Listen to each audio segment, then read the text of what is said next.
భార్య ఏదైనా ఓరుస్తుందేమో కానీ భార్య చాలా ఇబ్బంది పడిపోయేది ఎప్పుడో తెలుసా అండి?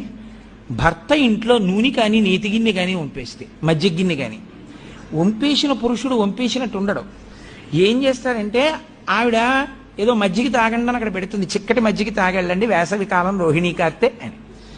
ఈయన ఏదో ఆలోచిస్తూ అక్కడి నుంచి ఆ ఉత్తరయం ఇలా విస్సాటంగా ఇలా ఏదో అంటాడు, అది తగిలి ఆ గ్లాసు కింద పడుతుంది.